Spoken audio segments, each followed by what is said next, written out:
ഇന്നത്തെ തിരുവചന ചിന്തയ്ക്ക് ആധാരമായി 103-ാം സങ്കീർത്തനത്തിന്റെ 3-ാമത്തെ വാക്യം. അവൻ നിന്റെ അകൃത്യമൊക്കെയും മോചിക്കുന്നു, നിന്റെ സകല രോഗങ്ങളെയും സൗഖ്യമാക്കും.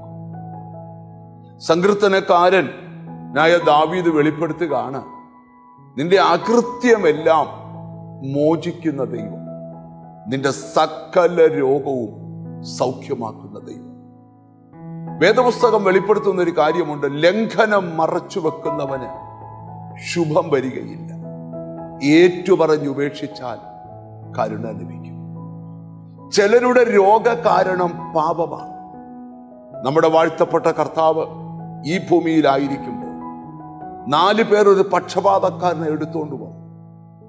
യേശുവിന്റെ അടുക്കൽ അവനെ കൊണ്ടുവന്നപ്പോൾ യേശു പറഞ്ഞത്, നിന്റെ പാപങ്ങൾ മോചിച്ചു തന്നിരിക്കുന്നു.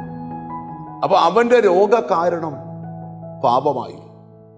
എല്ലാവരുടെയും രോഗകാരണം പാപമല്ല, എന്നാൽ ചിലരുടെ രോഗകാരണം പാപമാണ്. പാപം നിമിത്തം ഒരു മനുഷ്യന് രോഗമുണ്ടായെങ്കിൽ അവൻ പാപം ദൈവത്തോട് ഏറ്റുപറയണം.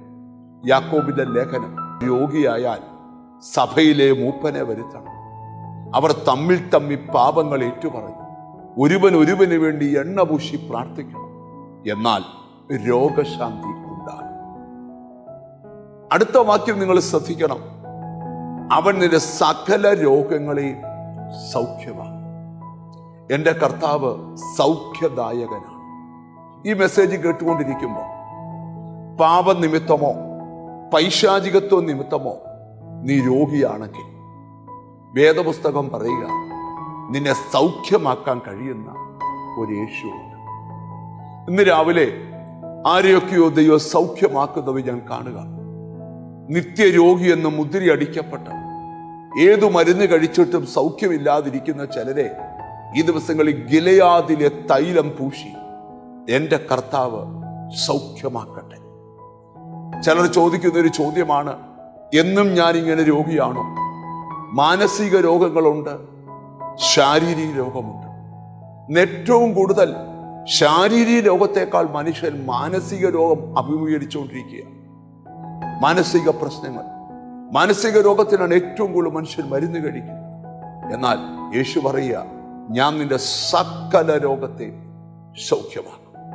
യേശുവിൽ വിശ്വസിക്കാം, വചനത്തിൽ വിശ്വസിക്കാം, മുട്ടുകുത്തി ദൈവത്തിന് മുമ്പിൽ പ്രാർത്ഥിക്കാം, യേശുവേ എന്നെ സൗഖ്യമാക്കണം. ഞാൻ നിങ്ങൾക്ക് വേണ്ടി പ്രാർത്ഥിക്കാൻ പോവുക. സ്വർഗസ്ഥനായ പിതാവേ, ഞങ്ങൾ ഒന്നിച്ച് അവിടുത്തെ പാദപീഠത്തിലേക്ക് അടുത്തു വരിക. അങ്ങ് സൗഖ്യമാക്കുന്ന ദൈവമാണ്. ഞങ്ങളോട് സംസാരിച്ചല്ലോ കർത്താവേ, അങ്ങയുടെ ശക്തി ഞങ്ങളുടെ മേലൊന്ന് വ്യാപരിക്കണം. അങ്ങ് ഞങ്ങളെ സൗഖ്യമാക്കണം. പാപം ചെയ്തിട്ടുണ്ട് അവരോട് ക്ഷമിക്കണം. കർത്താവിന്റെ കൃപ അവരുടെ മേൽ ഇറങ്ങണം. യേശുവിന്റെ നാമത്തിൽ അവർക്ക് രോഗശാന്തി ലഭിക്കട്ടെന്ന് പ്രാർത്ഥിക്കുന്നു.